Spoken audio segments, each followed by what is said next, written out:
Still, the kitchen clock ticked as my son's lawyer's email glowed open on my phone. As I set the phone face down, I steadied my breath, refusing to let anger move my hands.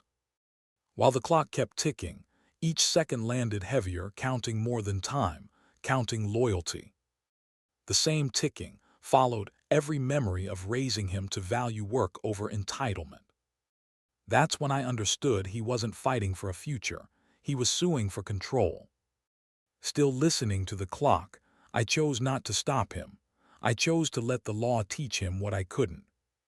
Before the story begins, tell me, where are you watching from? I hope your day's gentle and calm. Please like, subscribe, and let's start our story together. John sat at his desk, the late afternoon sun casting a golden glow over the polished wood. He had just returned from a long day of meetings, his mind weighed down with the usual concerns of a businessman who had spent decades building an empire. But today, there was something else on his mind, something unexpected. The letter was simple, almost too simple. The words on the page felt like a punch to the gut. You have inherited $50 million from your late relative, James Sinclair. John's eyes lingered on the number, as if trying to make sense of it, but the reality of the situation felt distant, almost surreal. He had known James, of course, an eccentric uncle who had always been distant, but this felt like a different kind of weight. For a moment, he simply stared at the letter. The words blurred together, and the only thing he could hear was the thudding of his own pulse. $50 million. It was unimaginable. The windfall was both a blessing and a curse, and as the reality began to sink in, his thoughts immediately turned to Ryan, his son. Ryan had always been fixated on money. John couldn't remember a time when his son had shown any interest in anything other than wealth.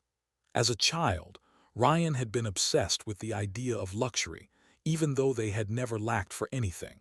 And now, at 30, Ryan's ambitions were larger than ever. He was a man who believed that money equaled power, and power in his mind meant respect. John knew what Ryan would think when he heard the news.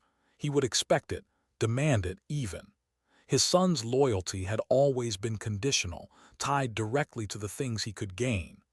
John had seen it in the way Ryan looked at him, as though every interaction was a business deal in disguise. It made him sick. As the shock of the inheritance wore off, a question began to gnaw at John's mind. What if this money didn't change anything? What if Ryan only wanted it because of what it could buy him? The thought of simply handing over the inheritance made John's stomach turn. He wasn't sure if his son would even care about the family legacy, about what this money was supposed to represent.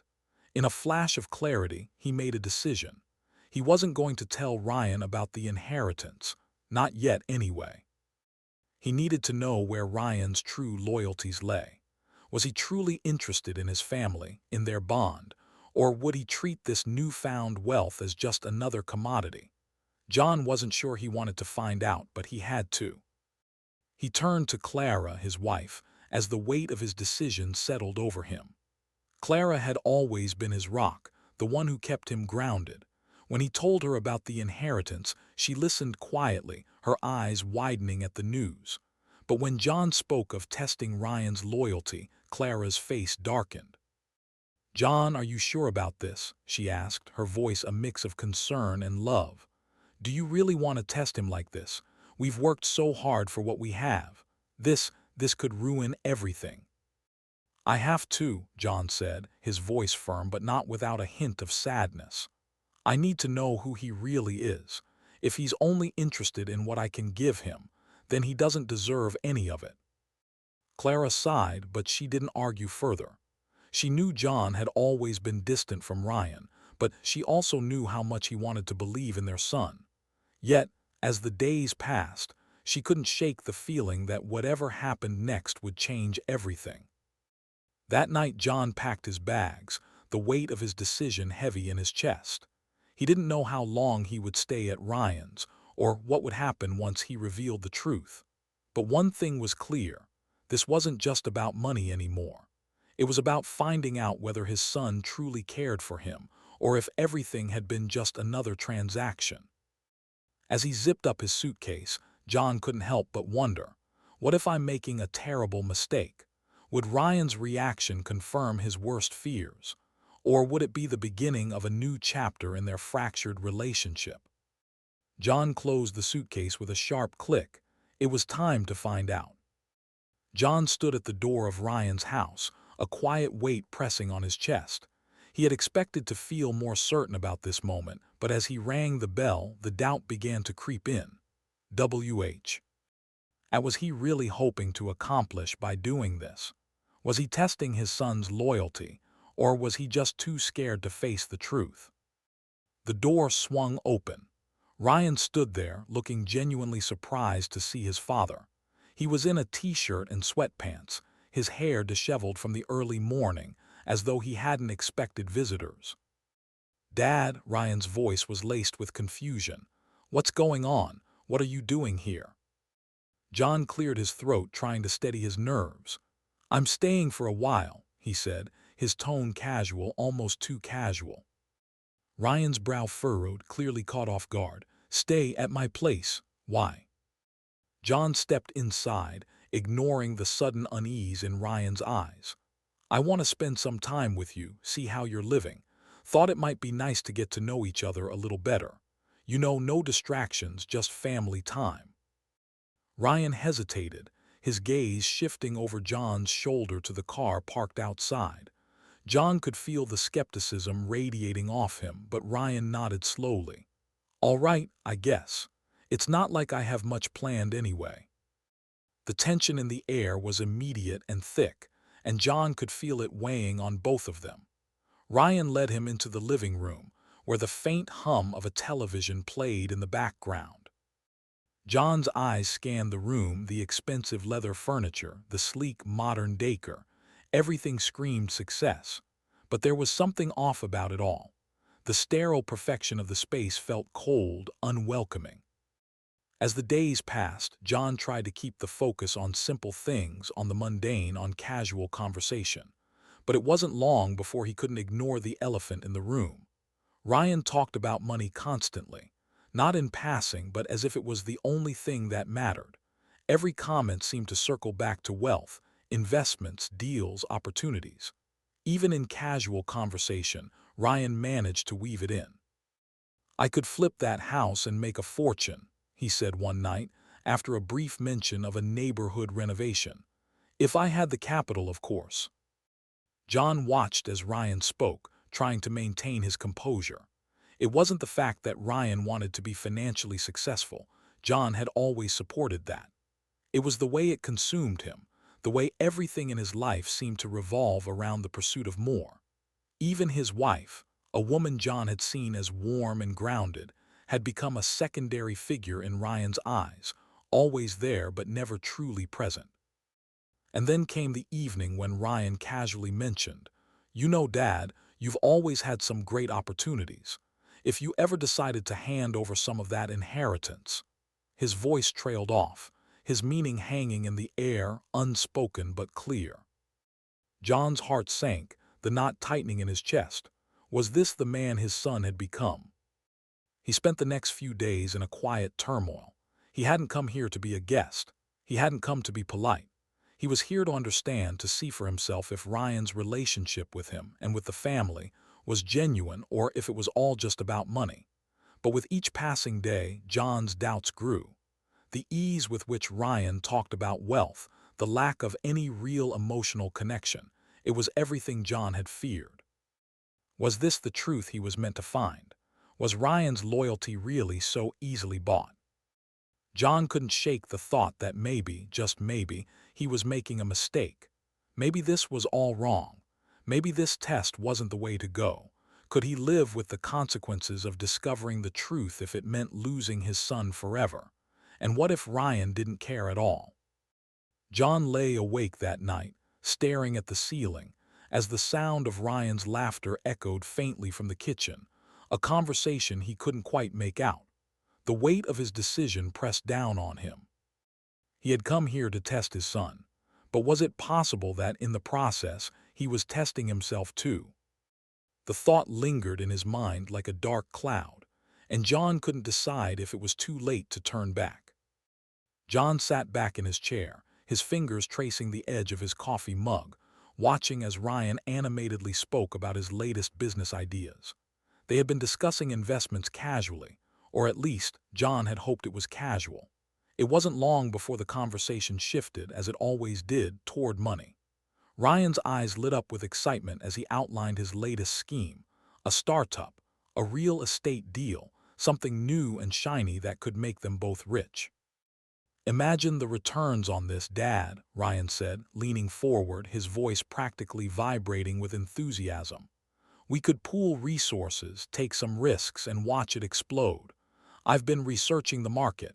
It's the next big thing. Trust me, I've got connections." John nodded slowly, keeping his face impassive. He could feel the subtle undercurrent in Ryan's words. This wasn't just about a business opportunity. No, this was about something much deeper, something more personal. Ryan wasn't just excited about the idea of success. He was obsessed with it. And he was trying to rope John into his vision, as if the wealth, the business deals, the power were all that mattered in life. As Ryan went on, John's mind wandered. What's going on here, he thought. He had heard his son talk about success before, but this felt different. The old excitement, the ambition, all of it had been replaced with something sharper, colder.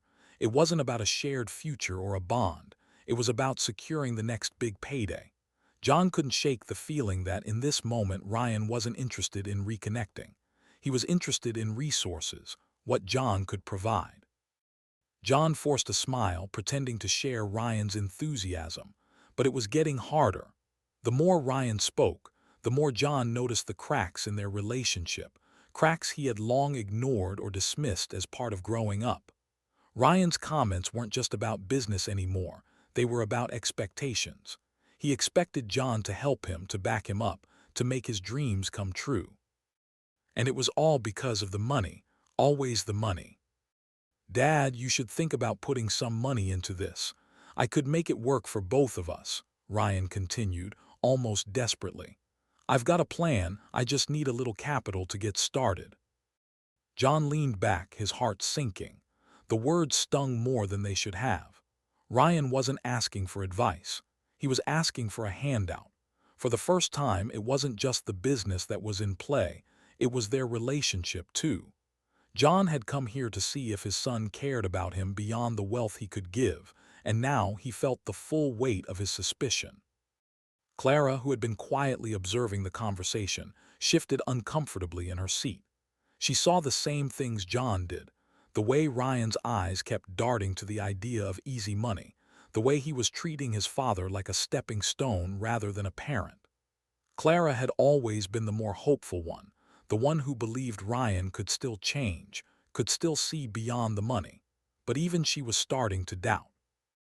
"John," she said gently, as Ryan continued his sales pitch, maybe we should slow down with all of this. He's excited, but this isn't the only thing that matters. Maybe you should talk to him, get to the heart of it. Just, try to understand where he's really coming from." John didn't respond immediately. He could feel the knot tightening in his chest. What had he expected? A sudden breakthrough, some emotional moment where Ryan would realize what he had been missing all these years. The truth was, John was starting to wonder if that moment would ever come. Ryan's voice cut through his thoughts, eager, relentless. "I could really use a partner in this, Dad. We could make something big together." John's eyes narrowed and the weight of his decision pressed down on him. Was this what he was testing for? He wondered. Was this the truth he had been afraid of? The truth that Ryan wasn't interested in their relationship, only in what he could get from him? The tension was suffocating, and John suddenly felt exhausted. He had hoped for something deeper, something more meaningful. But in this moment, all he could see was the echo of his son's ambitions, selfish, narrow, and disconnected from any real sense of family or legacy. "I think I need to think about it," John said, standing up abruptly, his voice tight. He turned to Clara, who was watching him, her eyes filled with concern. "I'll be in the study." As John walked away, The echo of Ryan's voice calling after him felt like a distant, hollow sound.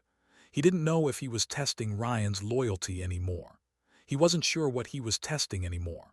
But as he closed the door behind him, one question loomed larger than all the others. Had he made a mistake? John sat across from Ryan at the kitchen table, the soft hum of the refrigerator the only sound breaking the tense silence.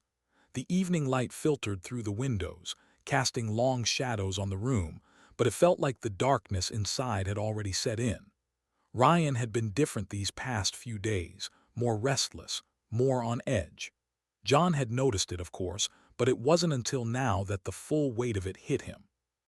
Ryan wasn't just talking about money now, he was obsessed with it. Every conversation, no matter how casual, seemed to circle back to finances, to investments, to opportunities. His eyes, once eager for connection, were now narrowed with a hunger John hadn't seen before. "I just don't know how much longer I can hold out," Ryan said, almost to himself. "You know, everything costs so much these days. It's like if you don't have the money, you're nothing. The market's shifting. If I don't get ahead of it," he trailed off, his voice growing smaller but the desperation still clear. John's heart sank, but he kept his face neutral. How had it come to this? He had been watching Ryan more closely, trying to understand what had changed, trying to understand his son's growing fixation on wealth. But hearing him say it out loud, hearing how much his future seemed to be tied to money, to wealth, to the idea of success, was almost more than John could bear. It was then that Ryan dropped the bombshell, casual offhand as though it were the most normal thing in the world. "So, when are you going to start splitting the inheritance?" he asked, a slight edge in his voice. "I mean, it's not like it's gonna last forever, right?" John froze. The words hit him like a physical blow. For a moment he thought he had misheard. Ryan's tone was too casual, too sure of himself, as if the inheritance, which John hadn't even mentioned to him, was already an agreement in place. It felt like a slap across his face. Ryan noticed the shift in John's expression, but instead of apology, there was only impatience in his eyes. "Dad, come on. You know I've got plans, right? And with the way things are going, I could really use a head start. I'm not asking for much, just a little help." John's chest tightened, his thoughts racing. This is what it's about, isn't it? The inheritance wasn't just a part of the family legacy. To Ryan, it was a transaction, a way to fast-track everything he wanted without any real effort. John realized with a sinking feeling that this test he'd been putting Ryan through was no longer about their relationship. It had become about proving something he wasn't ready to face. He swallowed hard, trying to control the anger that bubbled up. How could he be so blind? "I'm not sure you understand what you're asking," John said quietly, his voice betraying none of the storm inside him. "This inheritance is about more than money. It's about responsibility, legacy." Ryan's eyes flickered, but there was no sign of regret, no sign that he understood the weight of his words. He was already looking past John, calculating, already moving on to his next thought. Sure, responsibility. But what's the point of all that if you can't use the money to make something out of it? You've got to move fast. Opportunities don't wait. John could feel his heart pounding in his chest, and he stood up abruptly. The air between them had thickened, and Ryan's nonchalance was like a knife twisting in his gut. He needed to act. He needed to see just how far Ryan would go. If he's so focused on the money, will he take any chance he's given, no matter the cost? The opportunity presented itself sooner than expected. A few days later, John casually brought up a fake investment opportunity, one that he had crafted on the spot. It was risky, perhaps even reckless, with no clear ethical boundaries, just a fast track to quick returns. He mentioned it to Ryan in passing as though he were simply offering a suggestion, a hypothetical. Ryan's response was immediate, almost desperate. "I'm in," he said without hesitation. "This could be huge. I've been looking for something like this." His eyes gleamed with excitement, the same eagerness John had seen all week. There was no hesitation, no consideration of the risks, no thought about the moral implications. John felt a chill run through him as Ryan's enthusiasm washed over him. This was it, the confirmation he had been dreading.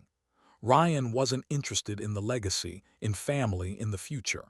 He was only interested in what the inheritance could buy him, and how fast he could get it. John stood there, a sense of dread creeping over him. The test had failed, and the reality of what it had exposed was far worse than he had imagined. Ryan wasn't just fixated on money. He was willing to sacrifice everything for it, including their relationship. With a heavy heart, John made his decision. He couldn't keep pretending, couldn't keep holding back the truth. It was time to reveal the inheritance. But as the thought settled in, another feeling crept over him, the fear of what it might cost. Could he really go through with it? Could he face the damage that had already been done? The thought lingered, unanswered. John sat across from Ryan at the kitchen table, the air between them thick with anticipation. He had been putting this moment off for days, but now there was no avoiding it. He couldn't continue to dance around the truth. Not anymore. The inheritance wasn't something that could stay in the shadows for long, and Ryan had already shown his hand. The test was over. It was time to confront the reality of what he was dealing with. "Ryan," John began, his voice steady but carrying an undertone of something deeper, disappointment maybe. "I've been thinking about the inheritance. I'm going to tell you about it soon." Ryan leaned forward, his expression brightening almost immediately. There was no hesitation in his gaze, no concern for the weight of the conversation. Instead, there was only one thing that mattered: the money. John could see it in the way his son's eyes lit up, how his entire posture changed, as if the mere mention of the inheritance was a key, unlocking the door to his future. "How much?" Ryan asked, his voice urgent. "When do I get my share?" The question hit John like a punch to the gut. He had braced himself for this, of course, but hearing it, hearing the outright expectation in Ryan's voice, it was worse than he had imagined. There was no warmth in his son's tone, no curiosity about the legacy or the responsibility that came with the wealth, no mention of family. Just money. John's hands tightened around his coffee mug, the warmth of the cup doing nothing to steady his nerves. He had wanted this moment to be different, to tell Ryan that the inheritance wasn't just about financial gain, that it was about the family's history, the values that had been passed down through generations. But now, sitting here, watching his son's eager face, the words felt hollow, useless. "Ryan," he said, his voice thick with emotion, "it's not just about the money. This inheritance, it's about family. It's about legacy and responsibility. You have to understand that. It's not just a pile of cash for you to take and run with. There's more to this than you think." Ryan's expression faltered for a brief moment, but only for a second. Then it was gone, replaced by a faint smirk. "I get it, Dad. Legacy, responsibility, whatever. But when do I get my share?" John felt the blood drain from his face. The words, so cold, so dismissive, were like a slap. Ryan wasn't listening. It wasn't about what John had hoped for, the bond they could rebuild, the opportunity to pass on something meaningful. To Ryan, it was just another transaction, another opportunity to get ahead. Clara, who had been standing off to the side, watching the conversation unfold with quiet apprehension, finally spoke up. "Ryan," she said softly, her voice more pleading than commanding, "please just think about this. The inheritance, it's not just about the money. We have to think about the future, our future as a family. You can't just treat this like a business deal." Ryan turned to her, his face still unbothered, but there was a flicker of irritation in his eyes.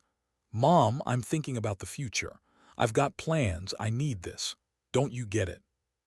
John could feel the weight of the moment settling around him. He had hoped, even after everything, that Ryan might come around, that he would see the value and the legacy behind the money. But now, it was clear. Ryan wasn't interested in their future together, wasn't interested in anything but what he could gain. And that realization hit John harder than any betrayal he had ever felt. For years, he had believed that there was still hope, still something salvageable in his relationship with Ryan.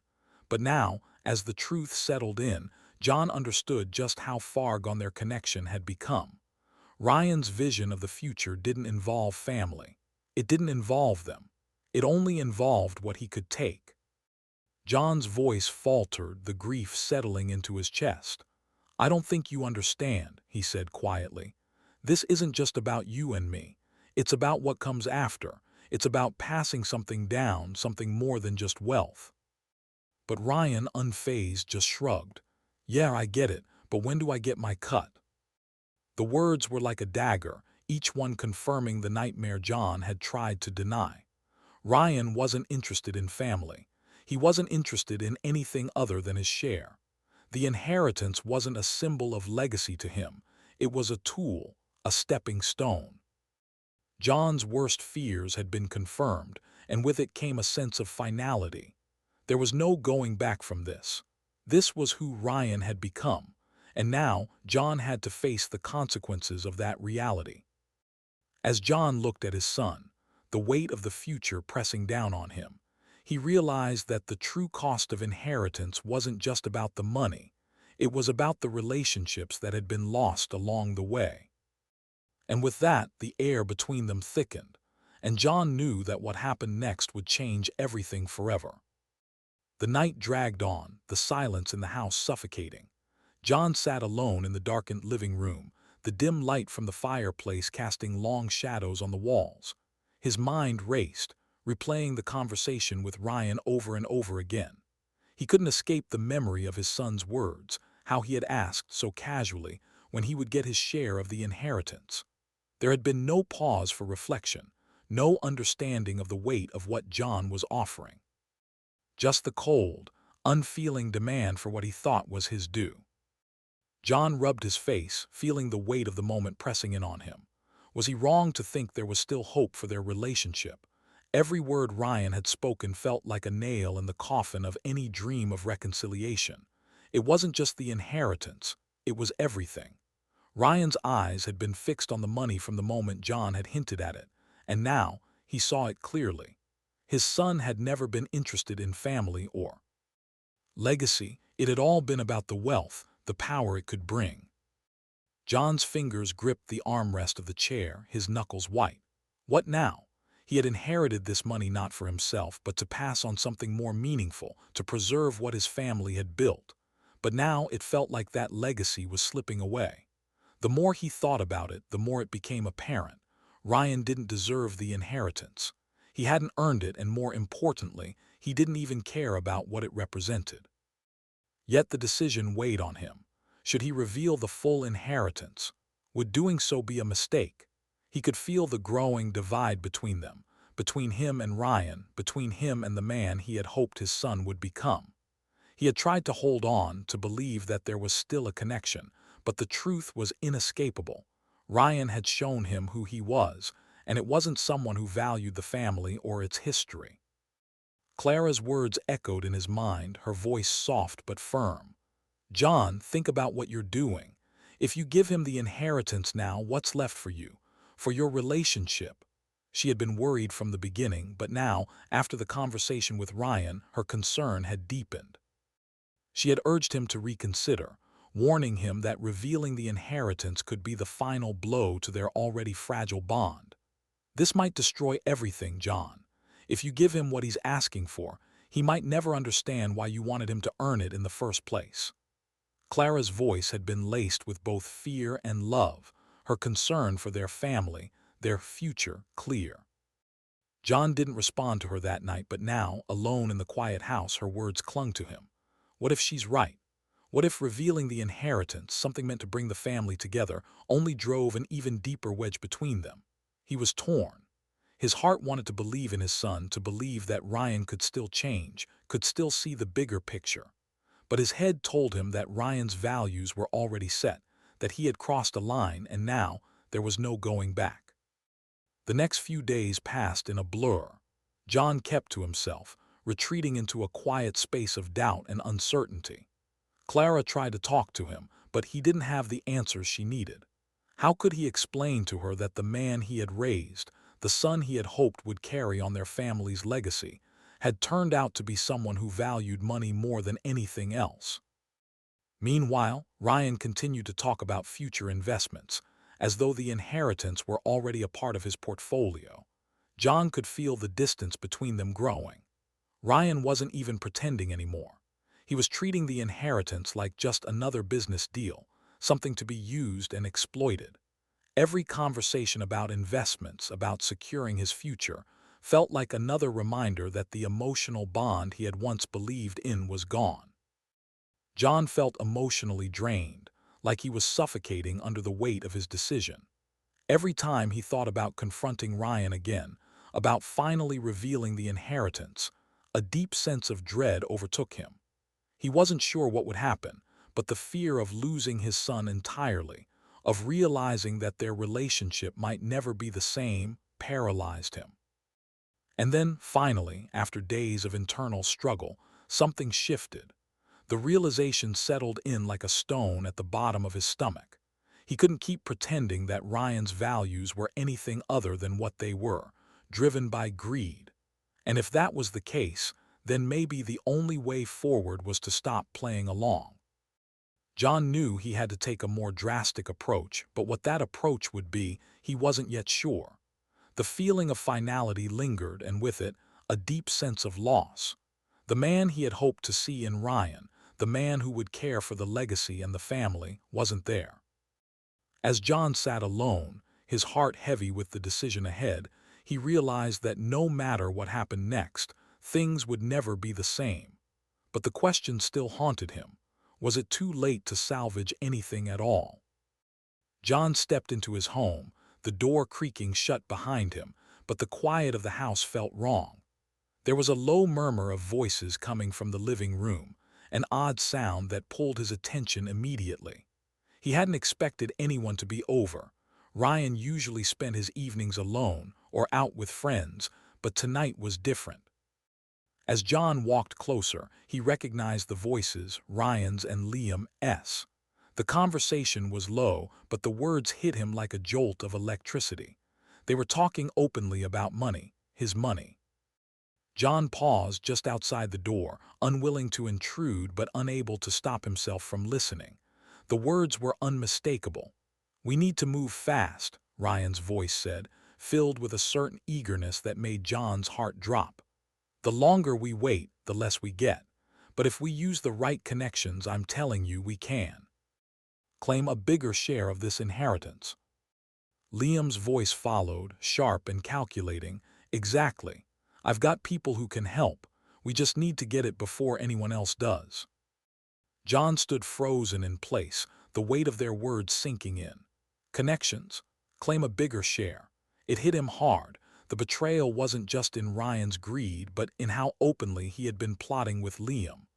Behind John's back, his own son had been scheming about how to take more than what was his by right. He felt sick to his stomach. This wasn't just about money anymore. It was about trust.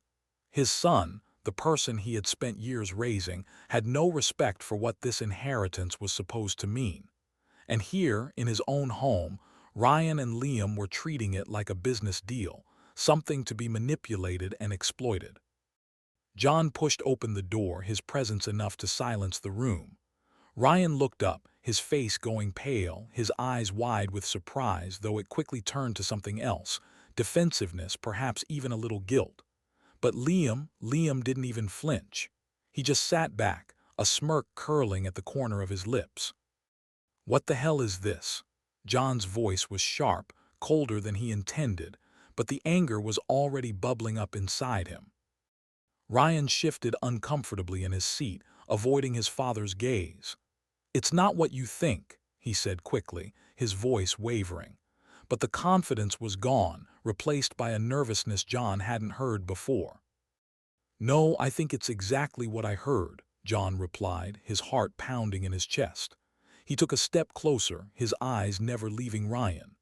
"You're sitting here, talking about how to take more of my inheritance, how to claim it, as if it's something that's just up for grabs." Ryan looked at Liam for a moment, a silent plea for help, but Liam only shrugged, his face unreadable. Finally, Ryan spoke, the words coming out in a rush.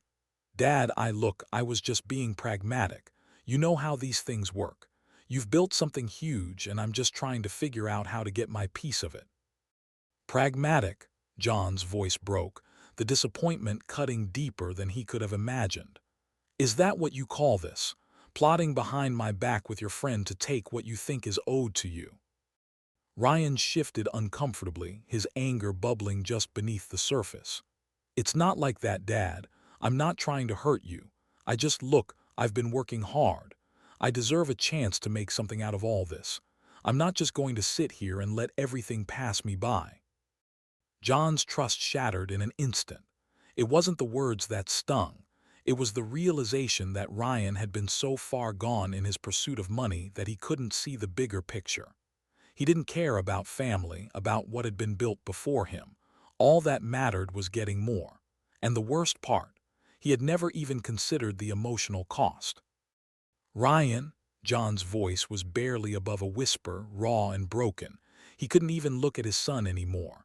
I thought you understood.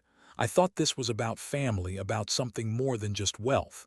But now I see what this is really about. Clara, who had been standing quietly in the hallway, joined them in the living room. Her face was pale, the shock written all over her features. She glanced between John and Ryan, her heart torn between the two men she loved. John, she began softly, stepping closer to her husband. Maybe we can still fix this. Ryan, you need to understand, this isn't just about the money. Ryan's face hardened. I do understand, Mom, but we're not talking about ideals here. We're talking about what's real. And what's real is that I need something to show for all these years. John's gaze turned cold.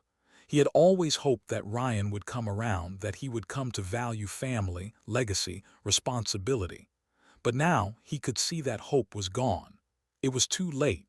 Ryan's betrayal ran deeper than John could have ever anticipated.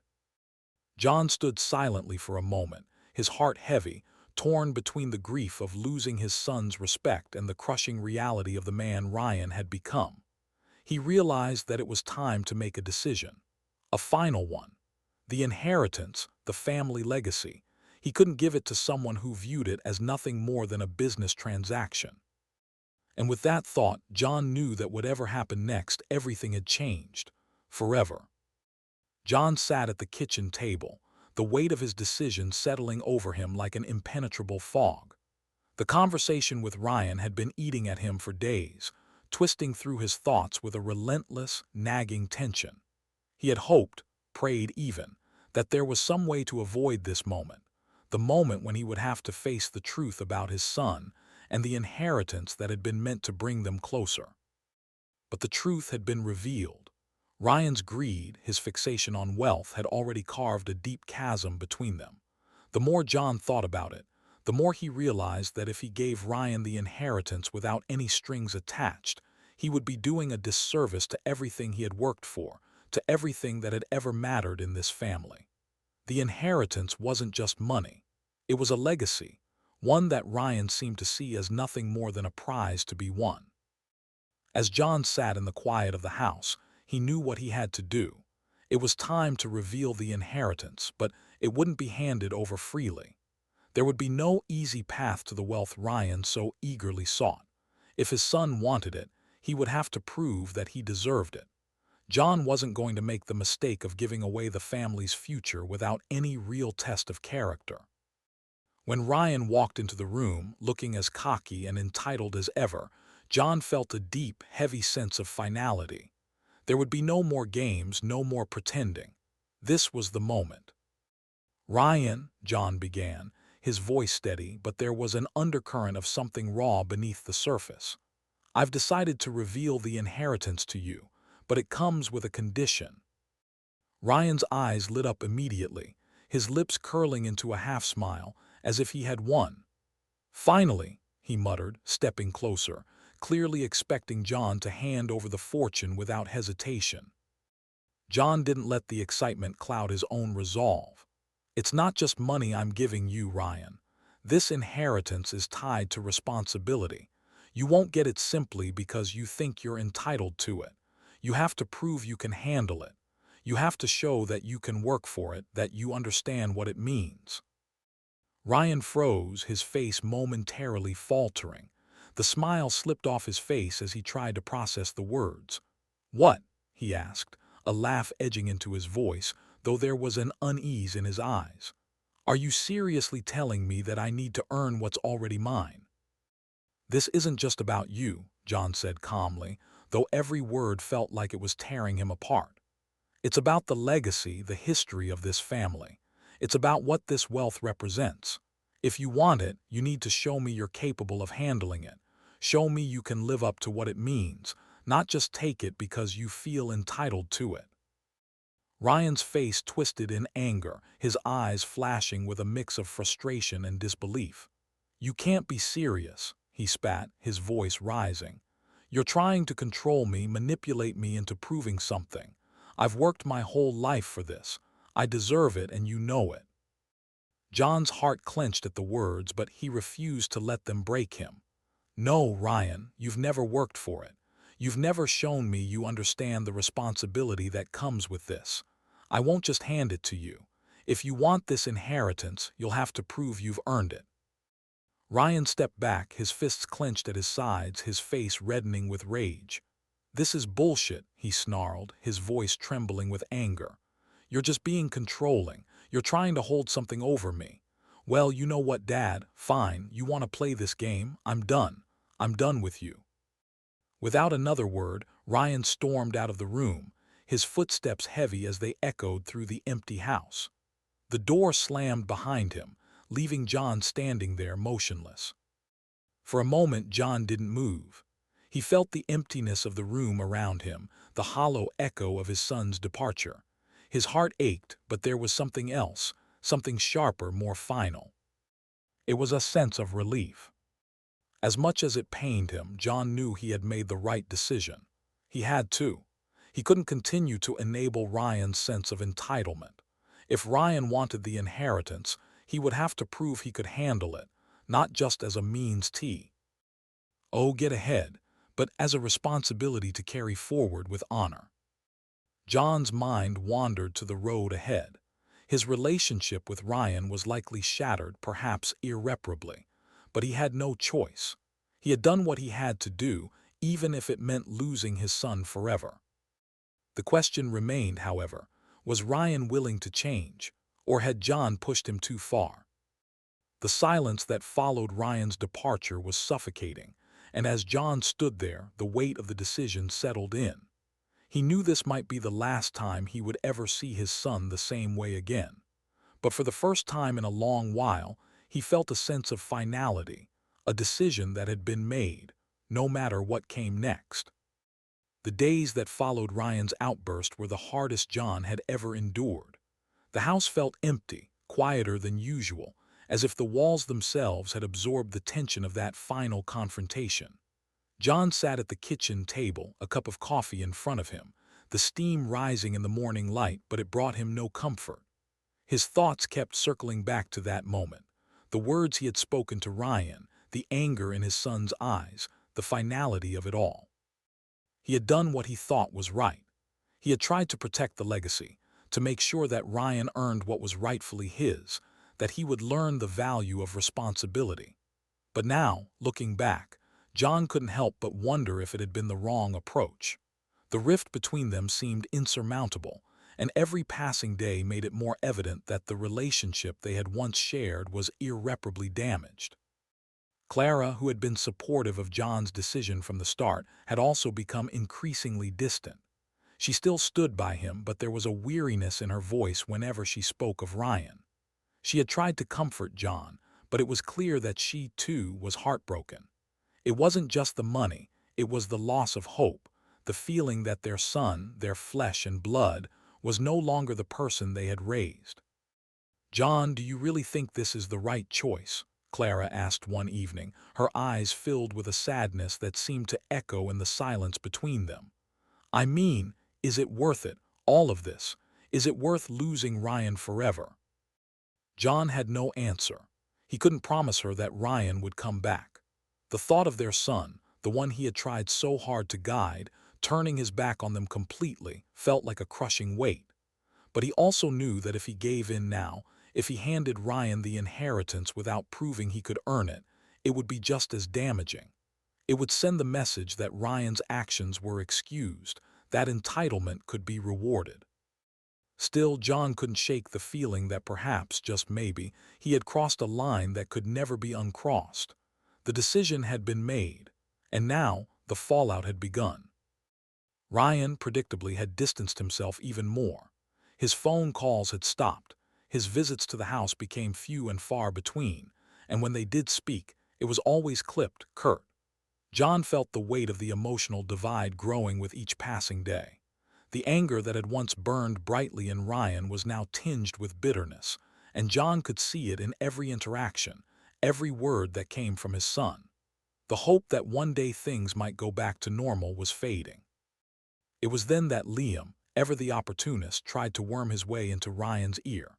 John had seen it before, Liam's sly influence, the way he preyed on Ryan's vulnerabilities, fueling his discontent. John had always trusted Liam to some degree, but now he felt the sting of betrayal. The more Ryan listened to him, the more he saw how deep the influence went. He had already lost his son, but now it felt like he was losing any chance at reclaiming that connection. John noticed, though, that something had changed in Ryan. He was no longer just angry. He was questioning, conflicted. For the first time, Ryan seemed to hesitate in the face of Liam's advice. John could see it in the way Ryan started pulling away from him and his own friend. It wasn't just about money anymore. It was about something deeper, something Ryan wasn't ready to admit to himself. Feeling a growing sense of isolation, John reached out to Ellen, his sister. She had always been the one to give him perspective, the one who could see through the noise and help him understand the bigger picture. When he spoke to her, his voice cracked with emotion, the weight of everything bearing down on him. "Ellen," he began, his voice hoarse, "I don't know what I've done. I thought I was doing the right thing. But now I don't know, I don't think I can fix this. I don't think I can ever get Ryan back." Ellen was silent for a moment, and when she spoke, it was with a calm wisdom that only came with years of understanding. "John, you can't fix everything. You've done what you thought was best, but sometimes even the best intentions can't change the course of things. I think you need to me to terms with the fact that Ryan might never be the person you hoped he would be." Her words stung, but they were true. John had been so focused on the inheritance, on what it represented, that he had failed to realize that wealth couldn't fix the cracks in their relationship. Money couldn't buy respect or trust or the love of his son. Those were things that needed to be earned, things he couldn't give away. As John hung up the phone, he sat back in his chair, the weight of his sister's words sinking in. He knew now that no matter what happened, no matter how much money he had, he could never fix the relationship with Ryan. That part of him, the hope that they could go back to being the family they once were, was gone. And so John faced the hardest truth of all. Sometimes the cost of loyalty, of doing what you believe is right, was too great. He might never have the relationship with Ryan that he had dreamed of, but that decision, painful as it was, had been made. Now all he could do was wait, and hope somehow that Ryan would one day see the truth. The days after Ryan's departure felt heavier than John had expected. The house, once filled with the hum of family life, now seemed hollow, an echo of what it used to be. John spent long hours in the quiet, reflecting on everything that had transpired, on the decisions he had made, and the ones still left to be made. The inheritance had always been meant to be a legacy, a way to leave something of value behind, something that would last. But now John was starting to see the truth. Wealth wasn't the answer to everything. In fact, it had only deepened the divide between him and Ryan. As the weight of that realization settled on him, John began to reevaluate his own priorities. Success, he thought, had always been about the wrong things. The money, the status, the achievements, none of it had brought him happiness, not the way he had hoped. He had spent so much of his life building an empire, yet it had cost him something far more valuable, his relationship with his son. He felt a pang of regret, but also a sense of clarity. Success, true success, wasn't about what you had. It was about who you were, who you loved, and how you treated those relationships. Clara, ever the steady presence in his life, had been his quiet anchor through all of this. He had almost forgotten how much she had been through, how much she had sacrificed for the family. Now more than ever, he realized how much he needed her. As the days went by, they began to talk more, not just about the inheritance or Ryan, but about themselves. They took long walks together, sat in silence more often, and slowly started to heal. Clara's gentle understanding and unwavering support had been a balm to the wounds John hadn't even realized he was carrying. He knew they had their own scars, their own damage from years of emotional distance, but for the first time in a long time, they were both working towards something together. Still, even with Clara by his side, John couldn't escape the feeling that there was something unresolved. His relationship with Ryan, fractured as it was, still hung over him. John had always wanted the best for his son, but the road to this point had been so filled with anger, disappointment, and resentment. And yet, deep down, John couldn't give up hope. If there was any chance for healing, any chance to salvage what they had lost, he knew it would take time, patience, and a willingness to confront the mistakes he had made. Ryan, though distant, seemed to be softening in his approach to the inheritance. John hadn't heard from him directly, but there were small signs, things Clara noticed when Ryan did come around, brief visits, a cautious apology, a shift in the way he spoke about the inheritance, as if he were starting to see it not as a right, but as something that needed to be earned. John wasn't sure if it was the beginnings of change or simply a passing phase, but it was enough to make him reconsider. John wasn't ready to forgive all at once, but he felt a flicker of something inside him. Maybe it was hope, or maybe it was just a father's love that refused to die, but whatever it was, it made him realize he couldn't shut Ryan out completely. The relationship was broken, yes, but it didn't have to stay that way. As they sat down together one evening, Clara suggested something simple yet profound. "What if we start fresh?" she asked softly, her voice full of warmth. "No more expectations about the inheritance, no more tests, just us, reconnecting. Maybe we can rebuild from there." John stared at her, the weight of her words sinking in. He hadn't even considered that.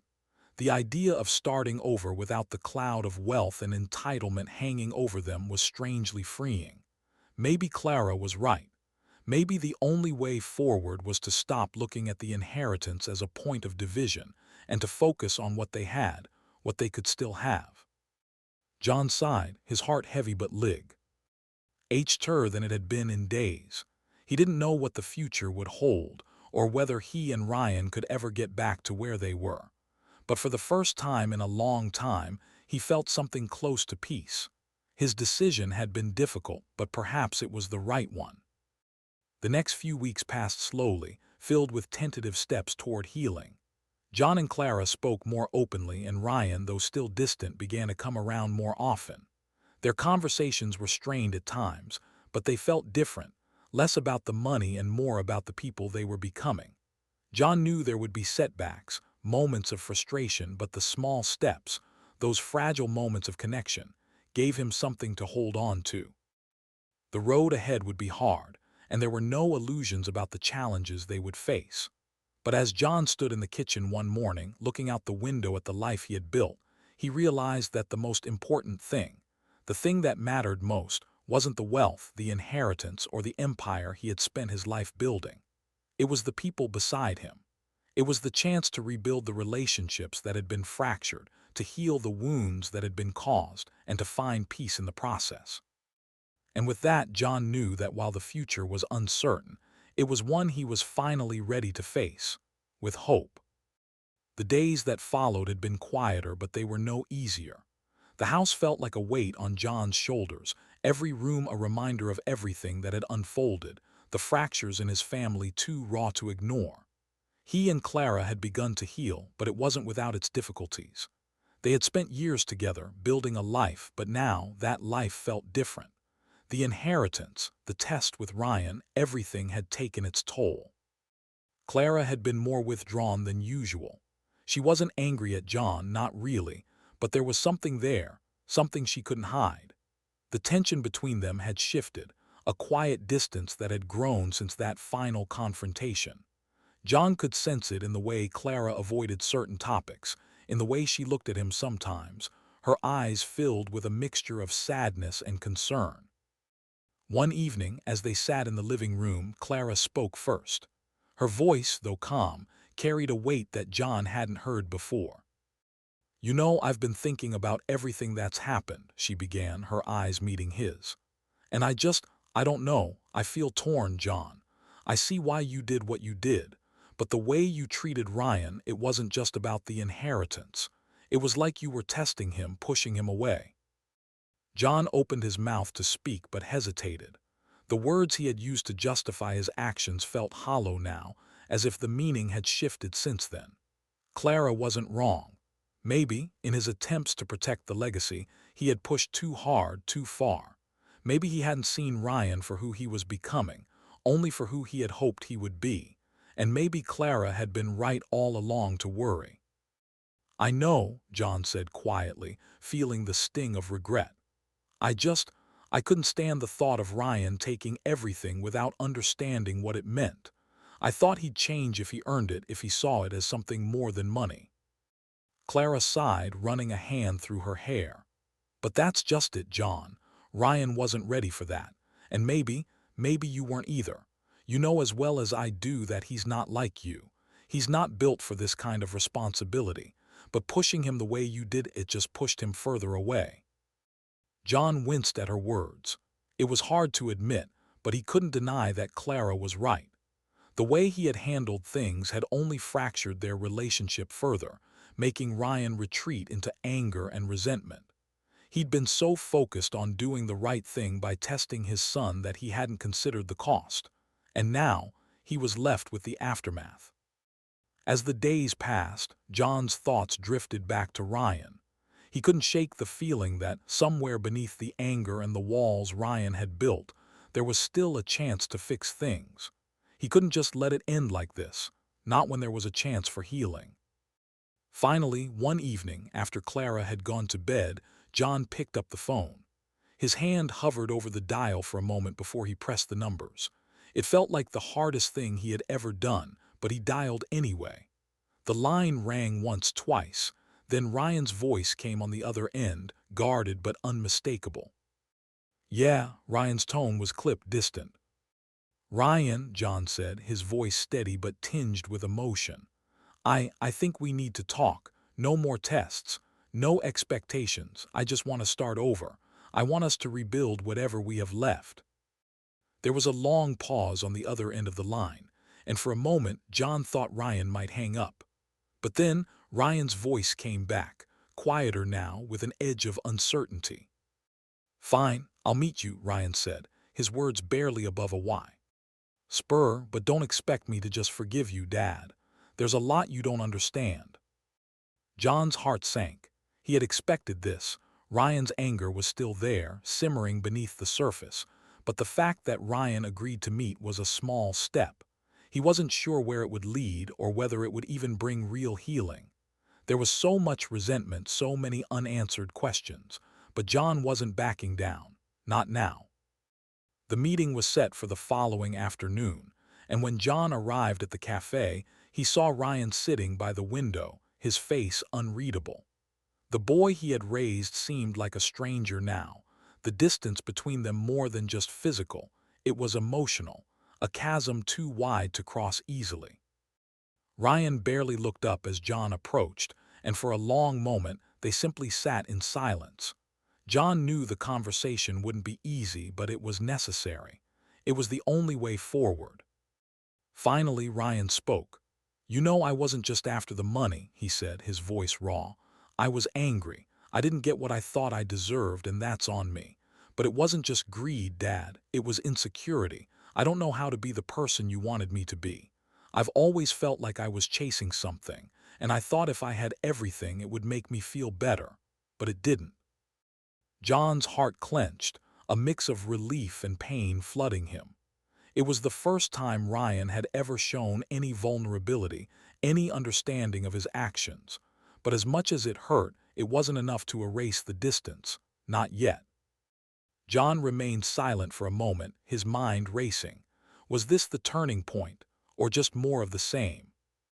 The cafe was quiet, the hum of soft music filling the background, but it did nothing to drown out the heavy silence between John and Ryan.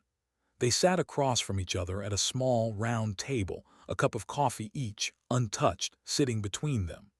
The tension in the air was palpable, so thick that it seemed to press down on their shoulders. John could feel the weight of the past weeks in his chest, the emotional toll of what had happened, what had been lost. He had agreed to this meeting in the hope that something could be salvaged, but now, sitting here, he wasn't sure what he was hoping for anymore. Ryan shifted in his seat, clearly uncomfortable. He hadn't looked his father in the eye since he'd sat down, instead tracing the rim of his coffee cup with his fingers. Finally, he exhaled deeply and broke the silence. "I'm sorry," he said, his voice low, almost tentative. "I shouldn't have acted the way I did. I was just frustrated. Everything seemed out of reach, and I thought if I pushed for it, it would be mine. I wasn't thinking clearly." John's heart tightened. It wasn't the apology he had expected, no grand admission of guilt, no deep reflection. But it was a start. Still, the words felt shallow, as if Ryan was only giving them because it was expected. But even so, John knew this was the first time his son had ever acknowledged the damage he had caused. "You were thinking about yourself," John replied, his voice steady but tinged with pain. "I get that, but Ryan, money was never the issue. What hurt the most was that you didn't respect me or what this family has built. You didn't understand what the inheritance meant. It wasn't just a check with a dollar amount, it's about legacy. It's about family." Ryan met his father's eyes for the first time, and for a moment John saw something there, guilt maybe, or the faintest flicker of understanding. Ryan swallowed hard and nodded, his gaze dropping again. I didn't understand. I didn't see it that way. I just wanted security, you know. I've always felt like I'm not enough, like I have to prove something. And I thought if I had the money, I could prove that I could make it, that I could take care of myself." John listened, his heart heavy with a mixture of sadness and frustration. "Ryan," he said quietly, "you don't have to prove anything to me. I've always wanted what was best for you, but it's never been about the money. It's about trust, respect, and knowing who you are, what you stand for. You can't just take the inheritance and think it fixes everything. You can't buy respect." Ryan's hands tightened around the edge of his cup, and for a moment it seemed like he might say something more, something deeper. But instead, he remained silent, nodding slowly as if digesting his father's words. The quiet between them stretched, but just when John thought they might begin to bridge the gap, Ryan's voice broke the silence again, this time with a note of hesitation. "Look, I've been selfish. I know that now," Ryan said, his voice almost a whisper. "I get it. You were just trying to protect me, but I couldn't see it that way. I thought I needed to take control, and it backfired. I wasn't thinking about what's really important, what this family means. I was only thinking about what I wanted." John felt a spark of hope, a tiny flicker. That maybe, just maybe, Ryan was starting to understand. He opened his mouth to respond, to say something that might bring them closer, but before he could speak, Ryan dropped the bombshell. "I started the process," Ryan said, his voice calm, as though he were talking about the weather. "The legal process, I mean, to claim my part of the inheritance."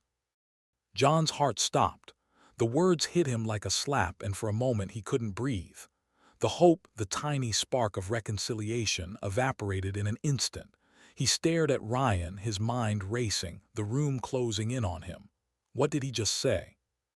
"You what?" John's voice was barely a whisper, the shock in his tone unmistakable. "You started what?" Ryan's expression faltered for a second, the anger and frustration slipping through his facade. He immediately began to backpedal, as if realizing the full weight of what he had said. I didn't think you'd be okay with it, and I know it sounds bad, but I thought it was the only way to get my share, to make sure I didn't get left out. I was just trying to make sure I didn't end up with nothing." John could barely process what Ryan was saying. He had trusted his son even after everything that had happened, but now this was worse than any of it. The legal process. That was betrayal not just of him but of everything John had tried to teach him. And the worst part, Ryan seemed to think this was justified. John's chest tightened and his voice was cold, almost distant. You went behind my back after everything we've been through, after I trusted you. Ryan's face went pale, and he immediately started to apologize, but John wasn't listening anymore. The damage had been done. Ryan had crossed a line, and now it felt like there was no going back. Ryan, sensing the shift in his father's expression, recoiled slightly. I'm sorry, okay? I didn't mean to. But it was too late. The moment had passed. John stood up abruptly, his mind a blur, a storm of anger, disbelief, and deep, aching hurt swirling within him. I need some time, Ryan, John said, his voice sharp. I don't know what this means for us anymore. As he turned to walk away, Ryan's voice called after him, but it was lost in the roar of John's thoughts. What now? The truth, as John knew all too well, was that some things couldn't be undone. The weight of the decision hit John like a freight train the moment Ryan's words settled in. He's taking me to court. John couldn't wrap his head around it. He had hoped, no, prayed, that things could still be mended between them. But this was a line that could never be uncrossed. Ryan wasn't just acting out of frustration anymore. He was willing to destroy everything, including his relationship with his father, just to get what he thought was owed to him. John sat in the dimly lit living room, the quiet of the house pressing in on him, but the silence was no comfort. Clara had just told him about Ryan's latest move. He had already started the legal process to claim a portion of the inheritance, bypassing any semblance of family respect or responsibility. He felt his chest tighten with a mix of betrayal, anger, and disbelief. How could Ryan do this? After everything, after the tests and the attempts to guide him, Ryan was still fixated on one thing: money. The confrontation, when it came, was inevitable.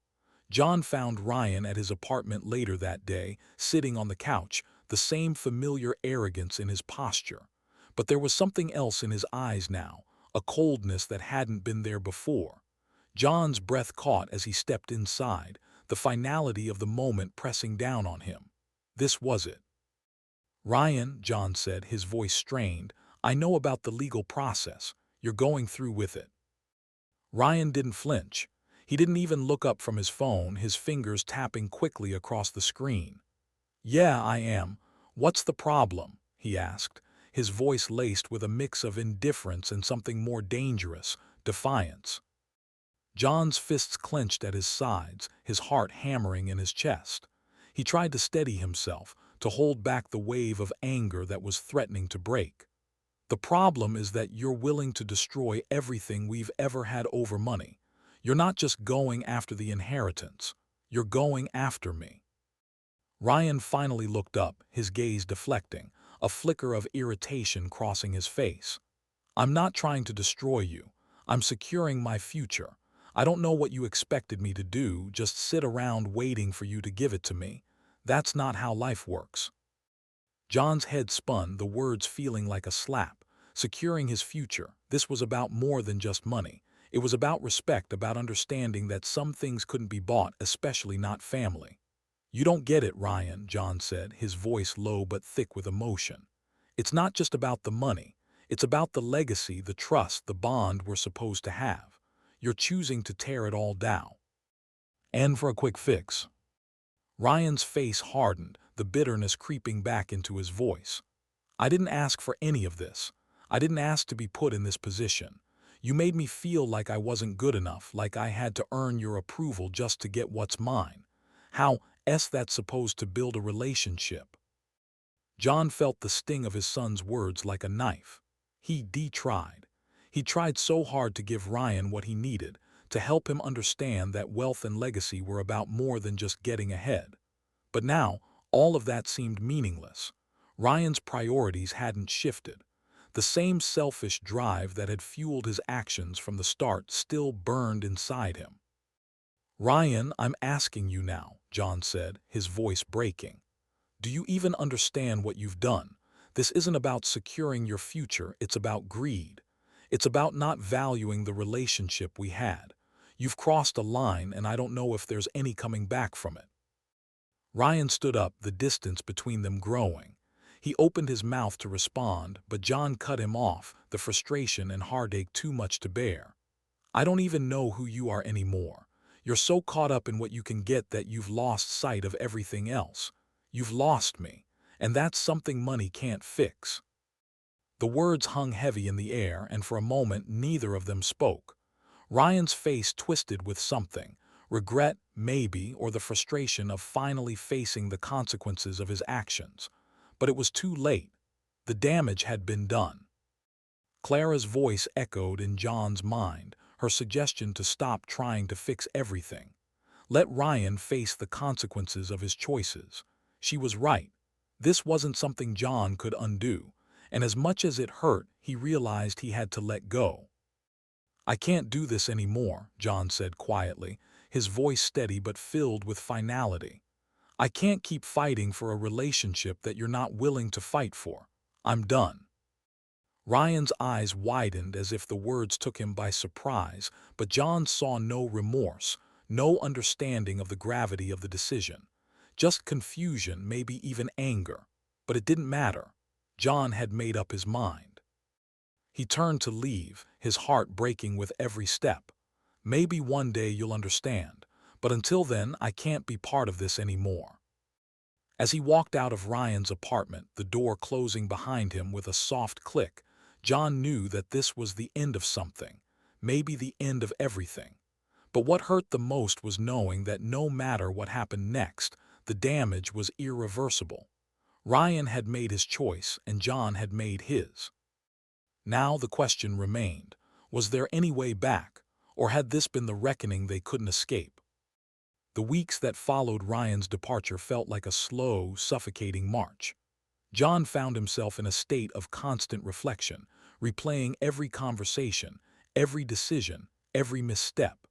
The silence in the house was louder than any argument they'd ever had. It wasn't just the absence of Ryan.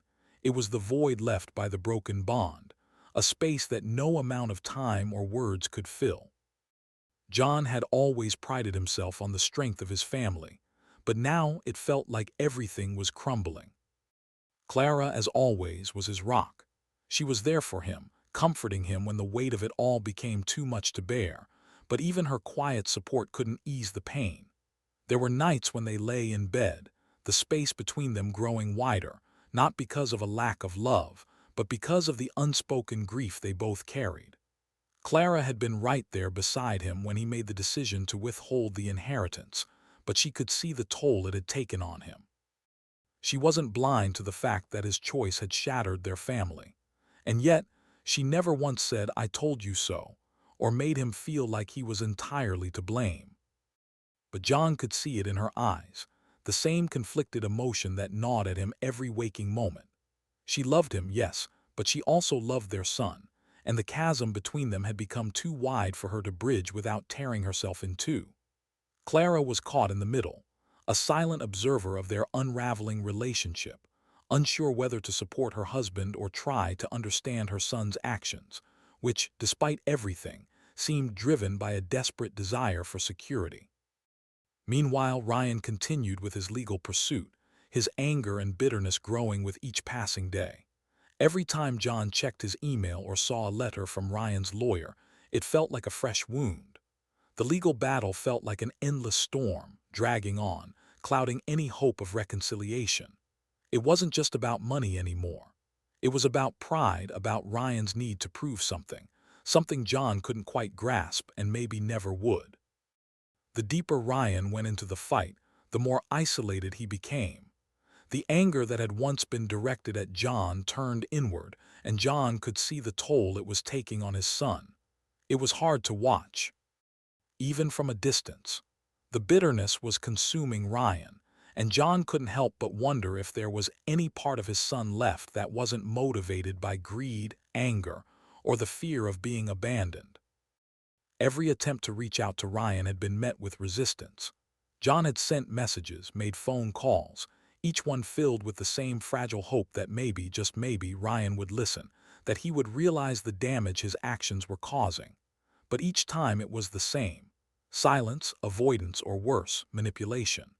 Ryan would tell him that he wasn't ready to talk, or that he needed more time, or that John didn't understand what he was going through.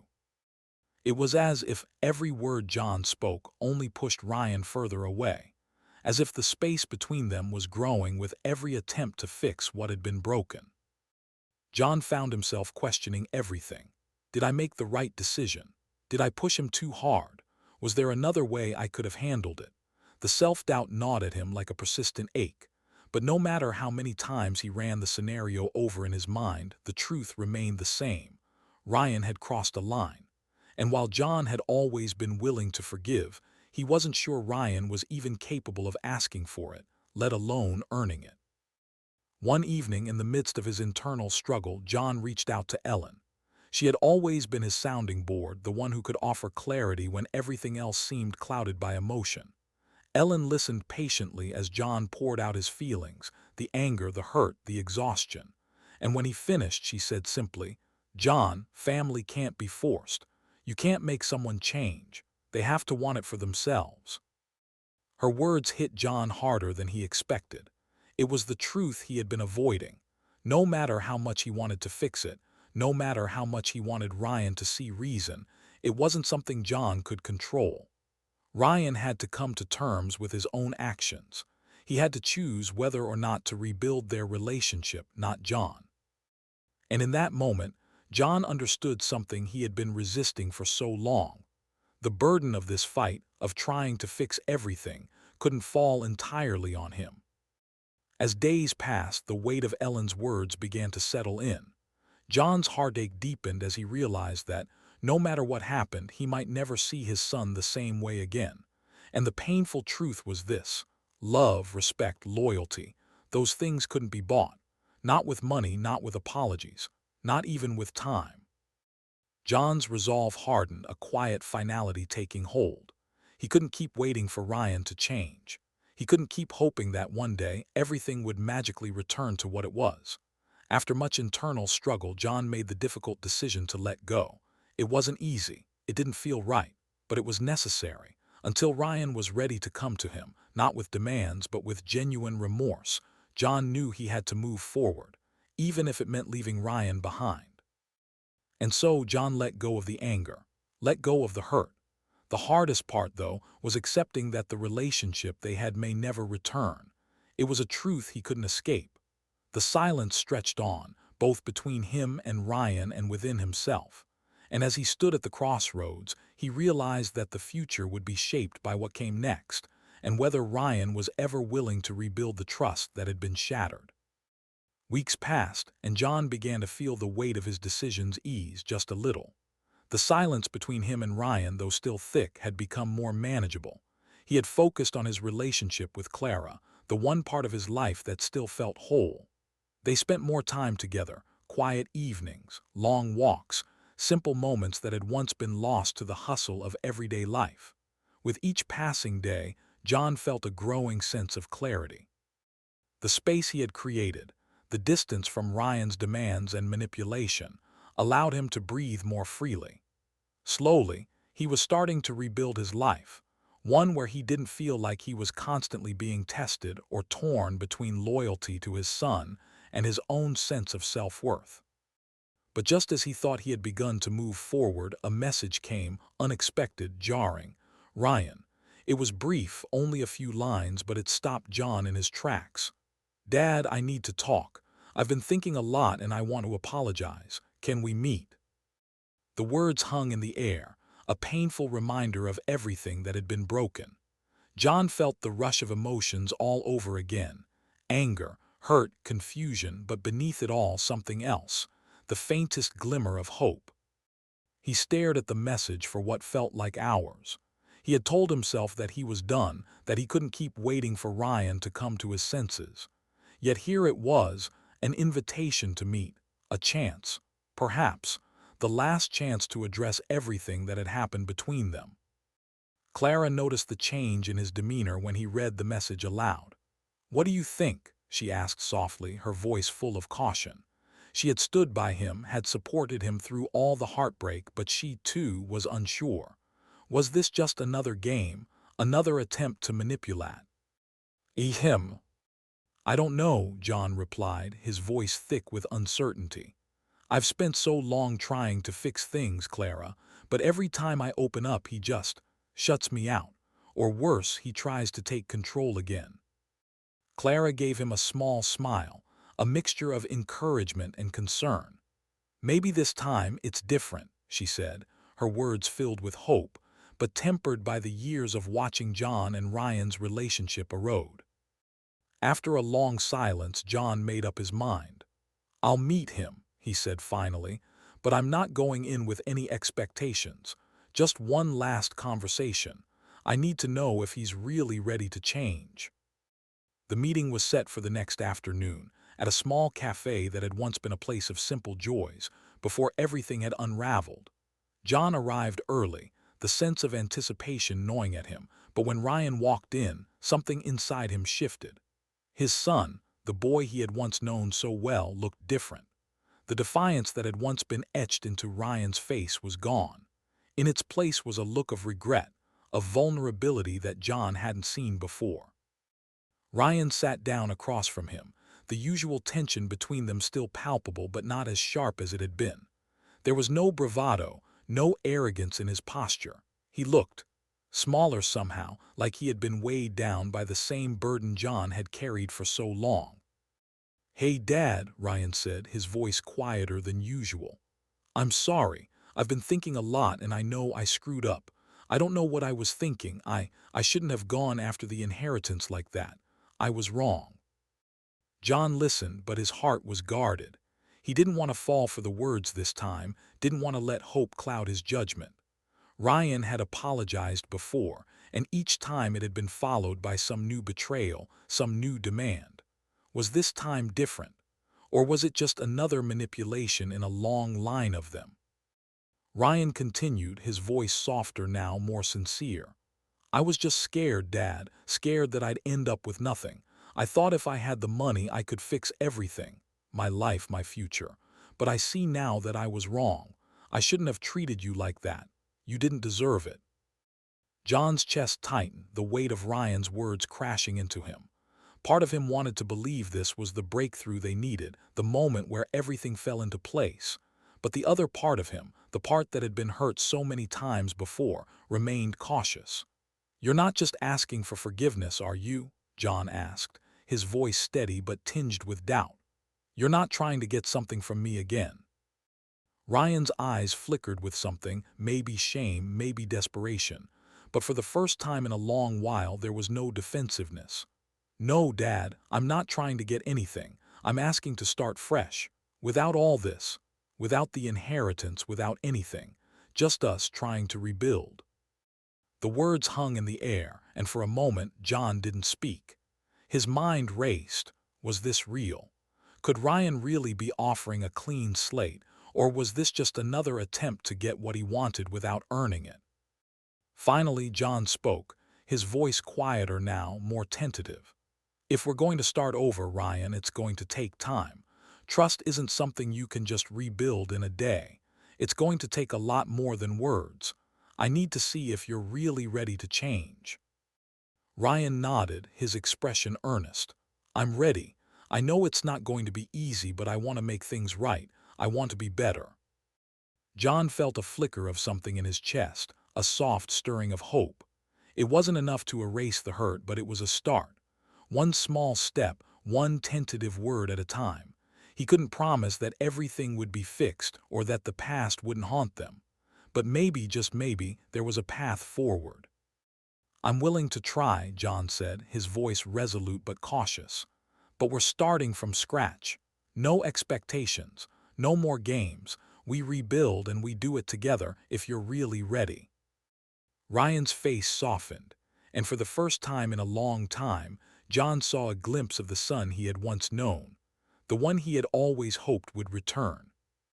But as the meeting ended and John walked away, the question still lingered in his mind. Could Ryan truly change? Or would this, too, be another false hope? The weeks that followed their last conversation were quiet, almost unnervingly so. John focused on rebuilding his life, his relationship with Clara, trying to piece together what remained of his family after the storm that had hit.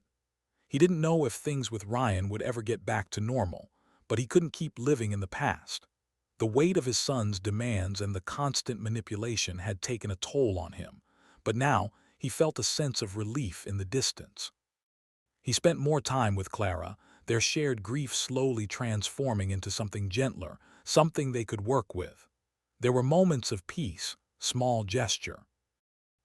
Like when they sat together in the evening, no words needed, simply finding solace in each other's company. To his surprise, Ryan reached out.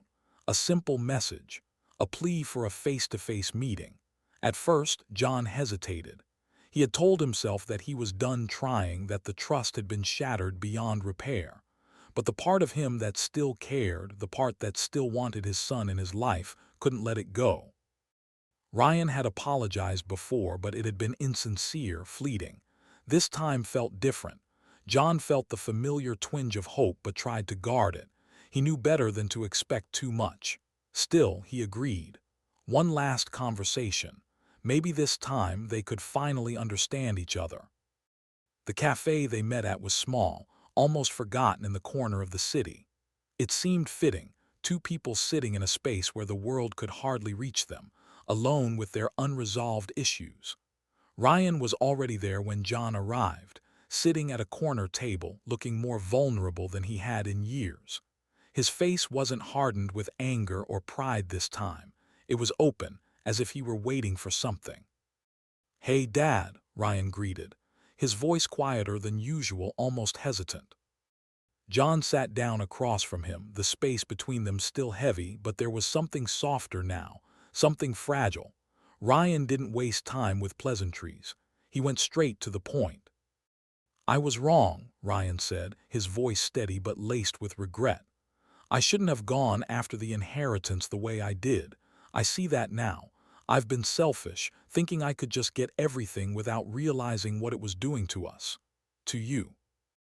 John's heart twisted. He wanted to believe him, but there was so much hurt, so much damage that words alone couldn't fix. Still, he listened, his expression unreadable. "I was just trying to secure my future, Dad," Ryan continued, his gaze dropping to the table. "I thought if I had the money, if I could just get ahead, it would make everything better, but it didn't, it just tore us apart." He looked up at John now, the sincerity in his eyes clear. "I'm sorry.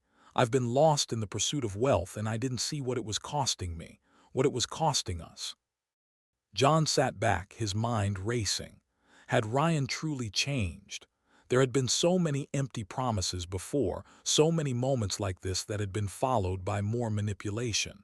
His heart ached, but he couldn't forget everything that had come before. Could he trust Ryan now? "I don't know if you really understand, Ryan," John said, his voice thick with emotion. "It's not just about money. It never was. It's about respect. It's about loyalty. I can't keep giving, can't keep letting you take without understanding what it costs. We can't keep going down this road. Not like this." Ryan nodded slowly, his expression softening. I know, and I want to make it right. I want to start over, without the inheritance, without any of that, just us rebuilding. I'll do whatever it takes." John's chest tightened. Part of him wanted to believe, wanted to think this was the beginning of something new, but another part of him, the part that had been burned too many times, remained wary. He had been hurt by Ryan too many times to believe that change could happen so easily.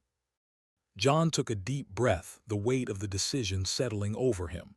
"You say you want to start fresh. I can try, Ryan, but it's going to take time. You've already crossed a line. Trust doesn't come back overnight." Ryan's eyes glistened, but there was no defensiveness now, no anger, just the weight of his own mistakes. "I understand," he said softly. "I'm ready to do whatever it takes. I won't let you down again." John's heart was torn in two, one side wanting to believe in the sincerity of his son's words, the other holding back, unsure if this was just another manipulation in disguise. But for the first time in a long time, he allowed himself to hope. "I'll give you a chance," John said, his voice low, firm. "But this time it's on you, prove it. I'm not going to hand you anything, not anymore." Ryan nodded, determination in his eyes. "I will, I promise." As they sat in silence, a fragile understanding passing between them, John couldn't shake the doubt in the back of his mind. Was this really the change he had hoped for, or just another false start? For now he could only wait and see. But deep down he knew, whether this was the beginning of something new or just another painful lesson, only time would tell. The conversation with Ryan about the loan had left John feeling like he had been knocked off his feet once again. For a moment, he thought they were making progress, maybe even beginning to heal. But the reality of the situation hit him like a cold wave. Ryan's actions were so far-reaching, so deeply rooted in his own insecurities and greed, that John realized the path to reconciliation would be much longer than he had hoped. The small steps they had taken, the tentative moments of connection, felt fragile now, almost insignificant in the face of the betrayal that had just unfolded. At home, Clara could see the weight of it all on John. She had witnessed the same cycle of hope and disappointment too many times, and now she stood beside him, her gaze heavy with the knowledge that nothing would ever be the same. She didn't want to give up on their son, John knew that, but Clara's voice, when she spoke, was filled with the doubt she had been carrying for weeks. "I want to believe it can get better, John," Clara said, sitting beside him on the couch that evening. "But how do we trust him again? How do we ever get past this? I don't know if I can fully trust Ryan, not after everything he's done." She sighed, the sadness in her voice unmistakable. "It feels like we're rebuilding on sand, not solid ground."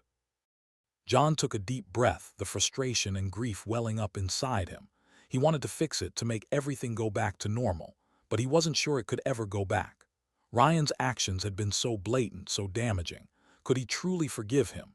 Could they ever get to a place where trust could be rebuilt? John felt the weight of the question on his chest, a heavy burden that kept him up at night.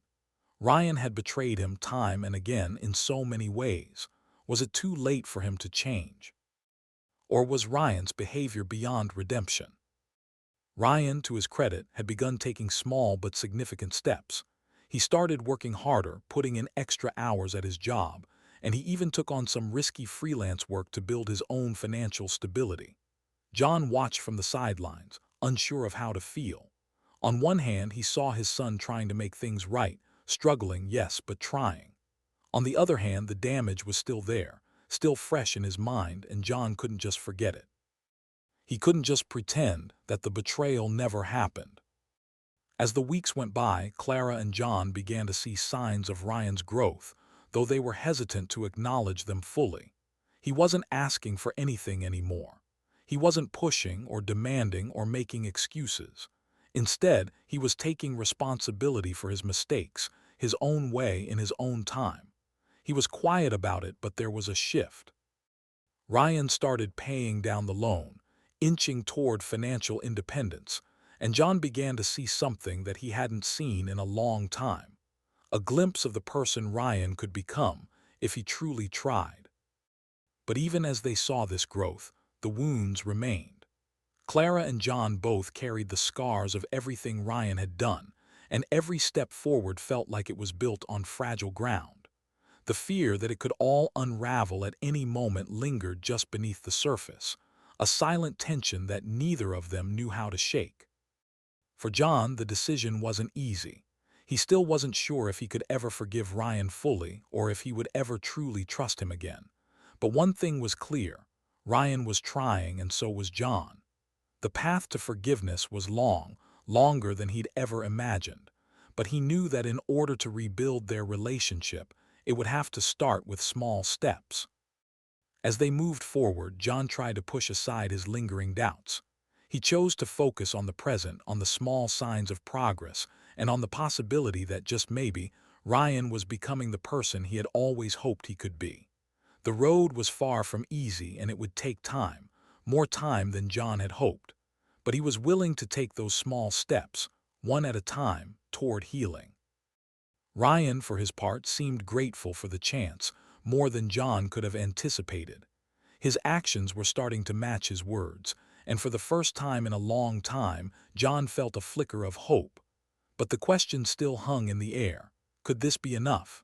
Or would the weight of the past prove too heavy to overcome? As John sat in the quiet of the evening, watching Ryan work on his latest project, the thought gnawed at him. Would Ryan stay on this path, or would he falter again as he always had? Only time would tell. Months had passed since Ryan had started working on his redemption. John had watched cautiously from the sidelines as his son worked tirelessly to rebuild not only his financial stability but his emotional maturity. Every small step Ryan took in the right direction seemed to make a difference. There were no grand gestures, no dramatic displays of change. Instead, Ryan's actions spoke for themselves. He kept his promises, showed up when he said he would, and most importantly, he stopped demanding anything from John. He was doing the hard work of self-improvement, though John could still feel the remnants of the past hanging over him. For John, it wasn't easy. The wounds Ryan had inflicted, both emotionally and financially, were still raw, and though he could see Ryan's efforts, it didn't erase the pain of the betrayal. Every time Ryan took a step forward, John's instincts pushed him to hold back, to wait for the other shoe to drop. Could Ryan really change? Could John ever trust him again? The questions lingered in his mind like an ever-present weight. Still, there were moments of progress. Ryan was no longer the arrogant, entitled young man who had once only seen his father's wealth as a means to an end. Slowly, John started to soften. He couldn't deny that Ryan was trying in ways that mattered. But old scars don't fade quickly. Every time Ryan spoke about his future, every time he mentioned rebuilding, John couldn't help but wonder if his son was just trying to repair the damage long enough to get what he wanted. Then one day, Ryan approached John with an offer that caught him off guard. He had been working on a business idea, a project he was passionate about, and he wanted John's input. He wanted to help, to collaborate. At first, John's gut reaction was to shut it down. What if this is another way to manipulate me? What if he's just trying to get into my business to access my resources? But as Ryan spoke, there was something different in his tone. There was no pressure, no urgency. He was asking for a partnership, not a handout. It wasn't about money this time. It was about trust, something John still wasn't sure he could offer. He listened carefully, his mind racing through all the possibilities, all the risks. He didn't want to give in too easily, to make the mistake of believing that everything had changed when, in reality, it hadn't. "Ryan," John said slowly, his voice measured, "I don't know if I can trust you in this. Not yet.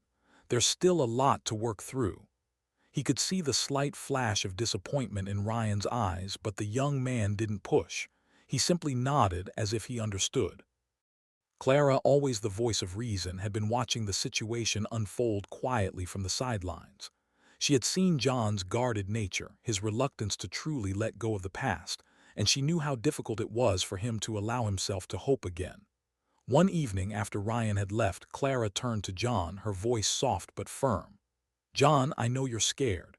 You've been hurt, I can see that, but you've got to let him in. People change given the chance. He's trying. You don't have to give him everything right away, but you can give him this."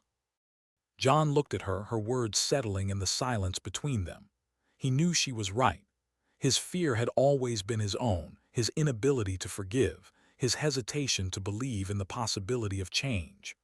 But Clara had always been the one to remind him that love and trust weren't built on perfection. They were built on patience, on the willingness to try, even when the past threatened to hold them back. With a sigh, John finally nodded. "I'll give him a chance," he said, his voice thick with uncertainty. "But it's going to take time. We're starting from scratch, and I need to see if he's really ready for this." The next few months were a slow but steady journey. John allowed Ryan to take on a larger role in his business, though cautiously. They worked together, side by side, in fits and starts. There were missteps, moments of doubt, but there were also moments of genuine connection. Ryan didn't take advantage of his position. Instead, he proved that he could contribute, that he could be reliable, and that he respected the boundaries John had set. Though the fractures between them hadn't fully healed, the family began to rebuild on a new level, one that acknowledged the pain of the past, but also recognized the possibility of moving forward. Ryan's growth, though still a work in progress, became a testament to the idea that people could change, that redemption was possible, but only if both sides were willing to put in the effort. As John watched Ryan work, as he saw his son trying to be better, he couldn't help but feel a flicker of hope. But just as quickly, the doubts returned. Could this really be enough? Or would the old patterns resurface when things got tough? As they sat together working on a new project late one evening, John realized that the road ahead would be long, full of uncertainty. But for the first time in a long time, he felt that maybe, just maybe, they were headed in the right direction. The question, however, still lingered. Would Ryan stay on this path, or was this all just another phase? John stood at his desk, the weight of the decision pressing on him. For so long he had clung to control over his business, over the inheritance, over Ryan's future. The past had taught him that giving in, letting go, only left him vulnerable. But now, after months of seeing Ryan's quiet efforts, his genuine desire to rebuild, John found himself at a crossroads. The offer had been on his mind for weeks, turning over and over in his thoughts until it felt like it was the only thing left to do. Ryan had proven himself, not just with words, but with actions. He had shown John that he was no longer the entitled young man demanding handouts, but someone trying to make his own way. Slowly, Ryan had earned John's trust piece by piece. It was a hard-earned trust, one that still left scars, but it was there. John took a deep breath, glancing down at the paperwork in front of him. It was a significant amount, a part of the inheritance he had promised Ryan would only come when the time was right. That time had come. With a steady hand, he signed the papers that would allow Ryan to use the inheritance to start his own venture. It was a leap of faith, but one John felt was necessary, even if it meant letting go of the control he had so carefully held onto. Ryan's face was a mixture of disbelief and gratitude when John handed him the papers. It was the kind of expression a father hopes to see when he's finally ready to trust. Ryan opened his mouth to speak, but the words didn't come immediately. He was overwhelmed, his eyes betraying a mix of emotions, relief, hope, and underneath it all, the fear of failing again. "Thank you, Dad," Ryan said finally, his voice thick with emotion. "I won't let you down. I swear I've learned from my mistakes. I'll use this responsibly. I'm not doing this for the money. I'm doing it because you've given me a chance to prove I can do it on my own." John nodded, though his heart was still heavy. It was a leap, yes, but it was a small one compared to the leap he had made in offering it. "I'm trusting you, Ryan," he said, his voice firm, but there was a quiet tenderness behind it. "You've earned it, but remember, this is your chance. Don't waste it." As Ryan left the office that day, his steps were lighter than they had been in years. For the first time, John allowed himself to feel a sense of peace. It was unsettling, unfamiliar, but it was a peace he hadn't realized he needed. He had always been the one pulling the strings, the one controlling the outcome. Now, he was letting Ryan take the reins, allowing him to chart his own course. It was terrifying, but there was no going back now. In the weeks that followed, John and Ryan began working together more often, collaborating on business projects. It wasn't always easy. There were moments of tension, moments when John would slip into old habits, trying to control every decision. But each time, Ryan pushed back, gently but firmly, reminding his father that he was doing this on his own terms. Clara watched from the sidelines, her cautious optimism growing with each passing day. She had seen the changes in Ryan, had felt the subtle shift in the dynamic between him and John. There were still hurdles, still wounds that had yet to fully heal, but she could see them working toward something better. For the first time in a long while, Clara allowed herself to hope for their future, seeing in both of them the possibility of rebuilding, not just their business, but their relationship. Ryan, though not perfect, kept proving himself. He worked harder than ever, not just for himself but for his family. Every decision he made, every step he took, seemed to be motivated by something deeper than financial success. It was about loyalty, about proving that he could stand on his own without the weight of the past holding him back. John's heart swelled with a quiet pride. Ryan was rebuilding his life, not for the money but for himself and for them. It wasn't easy and it wasn't always clear how far they had come, but John knew one thing for certain. This time, Ryan wasn't just trying to make things right. He was making them right. As they sat together one evening discussing their next venture, John felt a sense of closure settle within him. It wasn't a perfect resolution. There were still uncertainties, still scars to be healed. But for the first time in a long time, he felt confident in the future. The road had been long and painful, but they had made it through. And though the journey wasn't over, John finally felt like they were on the right path. The sun had long since set, casting a soft glow across the kitchen table as John and Ryan sat across from each other, the remnants of their dinner pushed aside. It had been a quiet evening, one that had become all too rare between them over the years. No arguments, no awkward silences, just the simple sound of shared space. There was still so much to say, but in this moment words felt unnecessary. They had come so far. Ryan sat back in his chair, a slight smile on his face, though there was a heaviness behind his eyes. It was the kind of smile that came from genuine satisfaction, from having earned something that wasn't given, that wasn't expected. The tension between them, the walls that had once seemed insurmountable, had all but disappeared. They were no longer two people separated by resentment and pain, but two individuals working together, understanding each other in a way they never had before. John broke the silence first, his voice quiet but filled with a depth of emotion that he rarely allowed to show. The true legacy isn't the money. Ryan, it's the lessons we learn and the people we become. Money, it's just a tool. It can't replace what we've lost and it can't fix what's broken. What matters is who we are, who we choose to be, and how we treat the people we love. Ryan looked at his father, the weight of his words settling into him with a clarity he hadn't understood before. It wasn't about the inheritance anymore. It was never just about the money. John had taught him that without ever saying it outright. Ryan had spent so much time chasing after what he thought would make him feel secure, and in the process, he had lost sight of what truly mattered: the relationship with his father, the respect, the trust. And now, sitting across from John, Ryan finally understood. He nodded slowly, his voice thick with gratitude. "You're right," Ryan said, his words soft but sincere. "I spent so much time focusing on what I didn't have. I never saw what was right in front of me. I've learned so much over the past few months, and I'm thankful for the chance to rebuild our relationship. I know it's not perfect, but I want to keep working at it. I won't take it for granted again." John's chest tightened at Ryan's words, the relief mingling with a deep sense of pride.